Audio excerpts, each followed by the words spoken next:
Hey scientists! All right, we are here. We're going to take a look at the rubric we will be using, that you'll be using to show me what you have learned for the unit we're starting right now, which is cellular structure and function. Basically, we're going to be looking at a cell, looking at parts of a cell, learning what their role is in the cell, what their job is to keep that cell functioning. Remember when we're watching this video, I want you to think about a couple questions.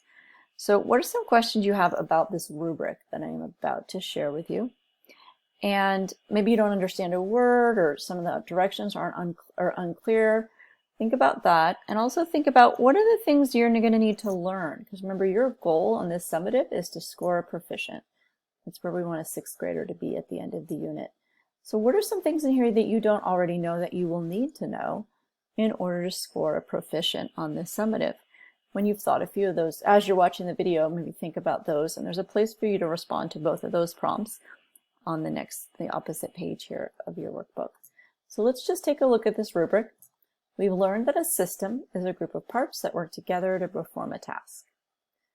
A cell actually is a system. It has parts that work together to keep the cell functioning.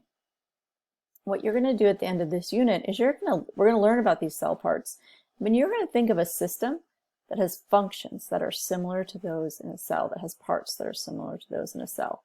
So for example, systems that you could choose are like a Pokemon Kingdom is a system, Hogwarts is a system, your house is a system, a car, an ancient civilization, anything that has a group of parts that work together is a system. So find one that you could compare a cell to. Maybe even, an ancient civilization you learned about in social studies. Minecraft, or again, you can think of your own. So after you've got your system, you're going to come up with a comparison between parts of your system and parts of the cell that you're going to learn about. So the parts in the cell you have to make comparisons to. There's 5 of them. You need to compare something in your system to a cell wall, something to a cell membrane, a chloroplast, the mitochondria, and the nucleus. Okay?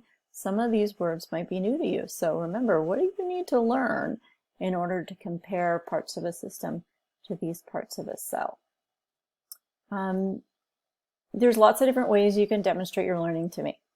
You can create a Google slide presentation. You can make a Flipgrid video, as long as you're able to use visuals, because you're going to need to show me some pictures. Or you can draw a hand-drawn booklet. If you have another way that you think would be a great way to demonstrate your learning, let me know. So whatever format you use, this is what your assessment must contain. You must contain the following items for each of these 5 cell parts. So for each of these 5 cell parts, you need to tell me the name of the cell part on a page. You need a picture or a drawing of that cell part. Then you need a picture or a drawing of the structure in your system that you're comparing that cell part to. And then lastly, a description of how that structure in your system is like the structure in a cell. And I'll give you an example of class. If you're confused by this, don't worry, I'll show you an example of what I mean. I'm going to come back up to this note here for a second. I just want you to go down to the actual rubric itself. Here's our graph. Remember, here are our scores. A 4 is you are above where we think you should be at the end of 6th grade. A 3 is like, yep, that's what we want 6th graders to know. You showed me you knew it. 2 means you're getting there. You understand some of it, but not all of it. And 1 means that you are going to need some extra support. You haven't really demonstrated that you understand the concepts at all.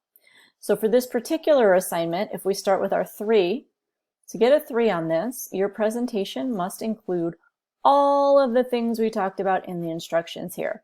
So it's got to have all 5 parts. It has to have all 5 parts of the cell. Make sure you're comparing something in your system to all 5 of these parts. And your comparisons, they need to make sense, and the descriptions are clear. So if you can do that for all 5 parts, you'll have a 3. If you only make comparisons to some of them, or maybe some of your comparisons aren't logical or clear, then you're going to be here in a 2. And if you really can't demonstrate any of these things, like it's missing most of the items in the instruction, or none of your comparisons make sense, you would be at a 1. In order to get a 4 on this, what you're going to do, and this is where we're going to go back up to our note here, To score advanced, you'll need to correctly answer 10 out of the 14 questions on the Cell as a System summative in Discovery Education. So at the end of the Discovery Education chapter, there's a summative assessment. And you have to let me know if you want to take it because I have to specifically assign it to you. So in order to do this, you have to first show me that you've demonstrated a 3. And once you've shown me that you've had a 3, you did everything to get a 3, and you want to go for the 4, let me know, and I can assign you this summative in Discovery Education. And if you're able to answer 10 out of the 14 questions correctly, then in your report card, you will get a 4 for this particular topic. All right, we will go over this in class again, and I will give you an example of what a 3 looks like, so if you need some clarification on that. But in the meantime, go ahead back onto this opposite page here and record your answer to the 2 questions. Maybe what's something you don't understand about the rubric, and then identify what things you're going to need to learn in order to get here to a 3. All right, I look forward to seeing what you guys come up with.